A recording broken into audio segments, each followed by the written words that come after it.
This is Ben Television News Roundup, a compilation of major stories in the week ending. I'm Tunde Alabi. Thank you for being part of it today.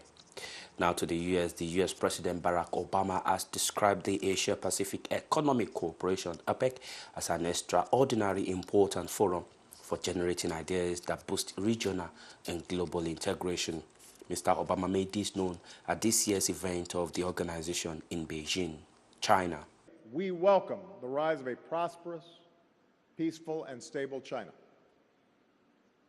In fact, over recent decades, the United States has worked to help integrate China into the global economy. Not only because it's in China's best interest, but because it's in America's best interest and the world's best interests. We want China to do well.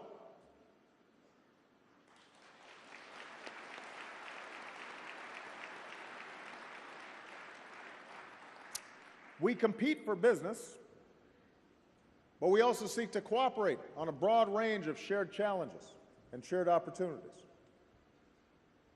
Whether it's stopping the spread of Ebola or preventing nuclear proliferation, or deepening our clean energy partnership, combating climate change, a leadership role that as the world's two largest economies and two largest carbon emitters, we have a special responsibility to embrace. If China and the United States can work together, the world benefits. And that's something this audience is acutely interested in.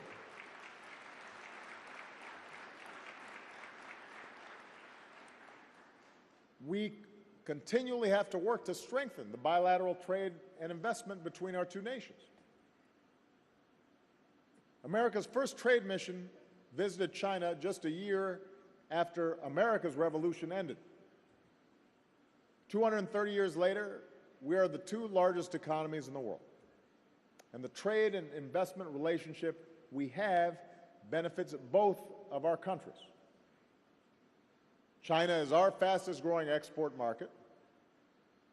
Chinese direct investment in the United States has risen six-fold over the past 5 years. Chinese firms directly employ a rapidly growing number of Americans. And all these things mean jobs for the American people, and deepening these ties will mean more jobs and opportunity for both of our peoples. And that's why I'm very pleased to announce that during my visit, the United States and China have agreed to implement a new arrangement for visas that will benefit everyone from students to tourists to businesses large and small. Under the current arrangement, visas between our two countries last for only 1 year. Under the new arrangement, student and exchange visas will be extended to 5 years. Business and tourist visas will be extended to 10 years.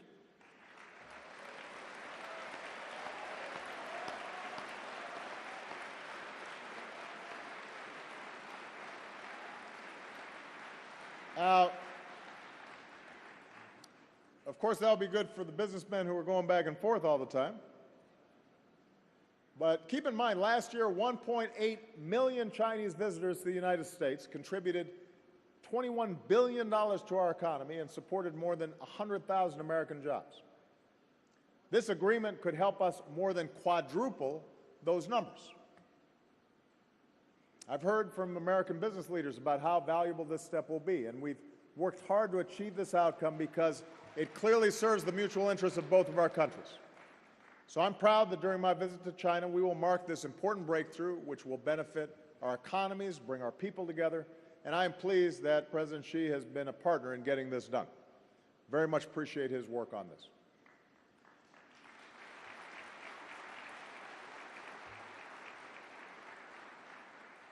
Deepening our economic ties is why I also hope to make progress with President Xi towards an ambitious, high-standard bilateral investment treaty that opens up China's economy to American investors, an agreement that could unlock even more progress and more opportunity in both of our countries. We're also working to put in pursuit of an international agreement on the ITA. And we'll speak directly and candidly, as we always do, about specific actions China can take to help all of us across the Asia-Pacific to expand trade and investment, which many of the CEOs I talked to raise in our discussions. We look to China to create a more level playing field on which foreign companies are treated fairly so that they can compete fairly with Chinese companies. A playing field where competition policy promotes the welfare of consumers and doesn't benefit just one set of companies over another. We look to China to become an innovative economy that values the protection of intellectual property rights and rejects cyber theft of trade secrets for commercial gain. We look to China to approve biotechnology advances that are critical to feeding a growing planet on the same timeline as other countries, to move definitively towards a more market-determined exchange rate, and yes, to stand up for human rights and freedom of the press. We don't suggest these things because they're good for us. We suggest that China do these things for the sake of sustainable growth in China and the stability of the Asia-Pacific region. And I look forward to discussing these issues along with China's concerns and ideas with President Xi over the next few days. Now, even as America works to deepen our bilateral ties with China, we're focused this week on deepening our ties with all the APEC economies, including reducing barriers to trade and investment so that companies like yours can grow, create new jobs, and promote prosperity across the Asia-Pacific region. After all, Asia's largest export market is the United States. That benefits American consumers because it's led to more affordable goods and services. 6 of America's top 10 export markets are APEC economies. And more than 60% of our exports, over $1 trillion worth of goods and services, are purchased by APEC economies. That supports millions of American jobs. Asia-Pacific Economic Cooperation, APEC, is a forum that consists of 21 member economies that works to promote trade, investment, and cooperation in Asia and the Pacific.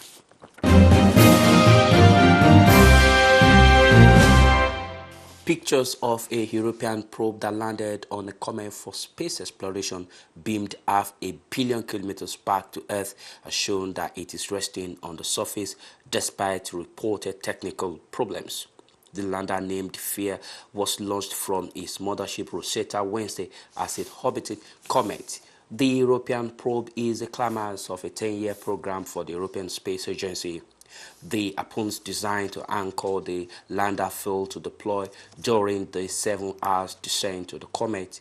The European Space Agency published an image Thursday of the 100 kilogram of the lander, virtually waveless in its current environment, the comet's rocky surface. According to the European Space Agency, the data showed that the lander had twice bounced back into space after touching down, but rested on the surface much later. Scientists hope the samples drilled out from the comet by the flare will unlock details about how the planets and possibly even life evolved as rock and ice that make up comets preserve ancient organic molecules.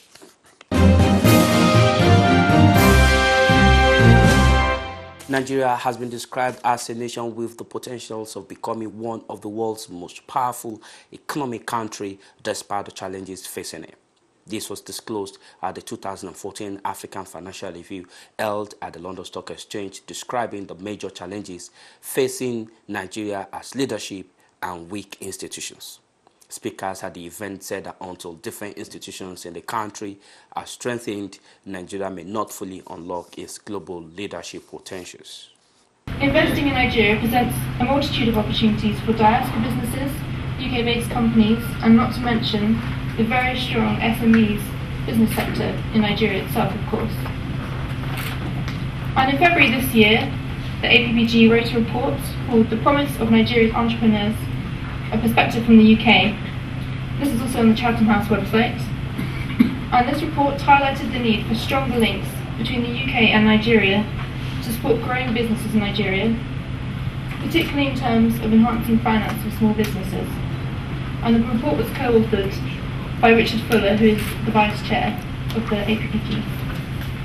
And the report called for greater support for Nigerian SMEs from the Department for International Development, UKTI, as well as the City of London, to work with the Lagos State Government to develop support hubs in Lagos's enterprise zones.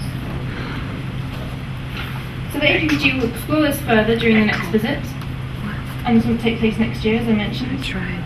And I haven't had the privilege of attending an APPG visit just yet, but I did visit Abuja a couple of weeks ago, and I really can't wait to go back.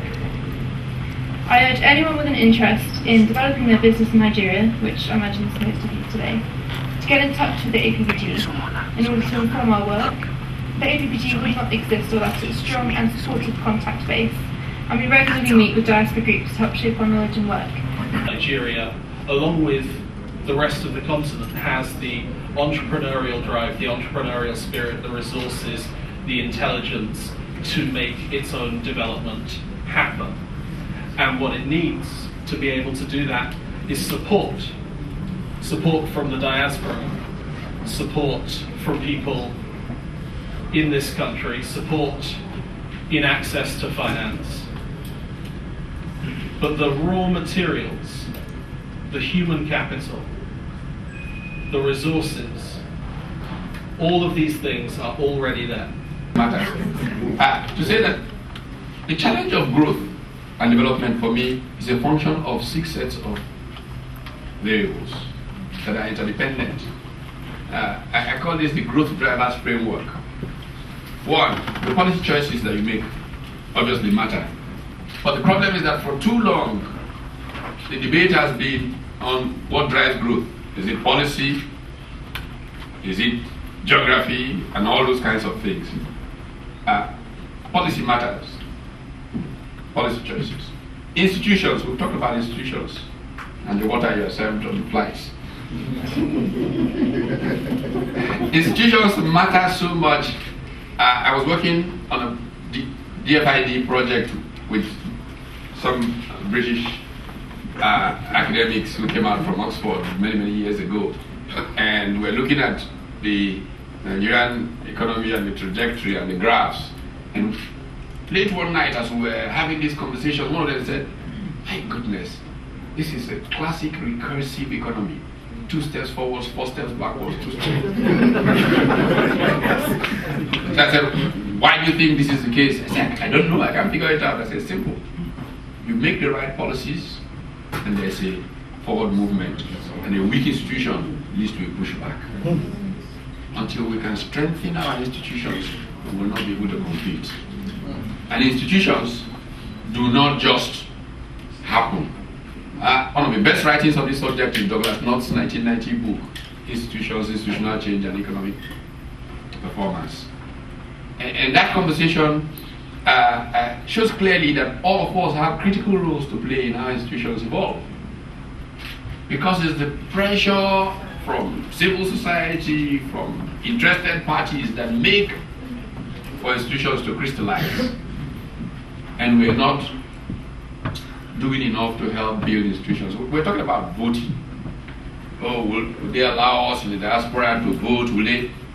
I mean, you can put enough pressure that no Nigerian leader will feel comfortable landing in London unless you have the right to vote. And if you vote, it will change the entire picture of the voting there. Because, you see, let me tell you, Nigerian politicians have a vested interest in poverty. Yeah. The poorer people are, the more likely they can continue winning elections. Because they can just give them 50 naira and they will sell their birthright. But you know better, you've experienced better, and you have enough leverage to prevent them from going that way. Now let's be very honest. These guys are acting rationally. If you were in their position, you would do the same thing. Unfortunately, that rational thinking is changing their grandchildren. That's the bit ignorance has not allowed them to discover. Because I think deep down in their hearts, they're not just wicked people, they're just ignorant people. And the pressure that comes from us acting in civil society can make things different. That's what institutions do for you. Okay, I've talked about human capital as a third set of variables Then there is, of course, entrepreneurship. And in some ways we've talked about that. Entrepreneurship thrives as a result of the, again, institutional arrangement that supports entrepreneurship. Favorite discussion of this subject for me is two University of Chicago professors, an Indian who later went on to become chief economist at the IMF, called Raghu Rajan and Luigi Zingales, and the remarkable book titled Saving Capitalism from the Capitalists. That conversation, I think, does so much to show how important it is to have institutional support for the development of entrepreneurship. And then there is culture, because values shape human progress. And Nigeria is in a collapse of culture. Traditional Nigerian values of hard work and all of those. Economics is about incentives. And incentives are not incentives to work and produce. When your neighbor comes back, because he knows the person who knows the person who knows, and you are working so hard and nothing is happening, the incentive structure works against you. And so you don't want to work hard anymore. But these, again, can be changed by just simply tweaking the incentive structure. My point is, who affects all of these? Leaders. Leaders shape culture. In shaping culture, leaders influence the whole game. But Nigerians don't realize this and don't make enough of an effort to ensure that they are led by people who can lead, including Nigerian diaspora. Because you talk about it, but you do nothing about it. You will want them, those people who you say have stolen money, to come here, you all run around them, and you, behave so sheepishly in their presence. And then they return to Nigeria, you go to them, hoping you will get your own piece of the action. I will tell you guys the truth. I see it every day. And then you complain, come to this event, and you...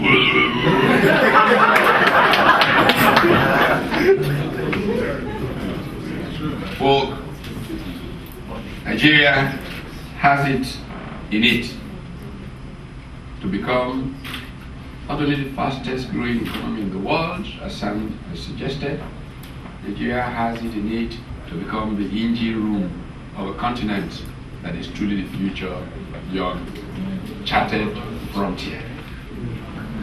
But it will not happen until we realize that the challenge of Africa is the challenge of becoming modern. From politics to economy, business, technology, the totality of what makes man is what we bring to you here on this sponge. We give you the information that you need, from business to economy to politics to technology. And that's all we do here on this sponge, from the beginning to the end. And that is why we are here. Keep watching this sponge from Ben Television. And today I'll be your host.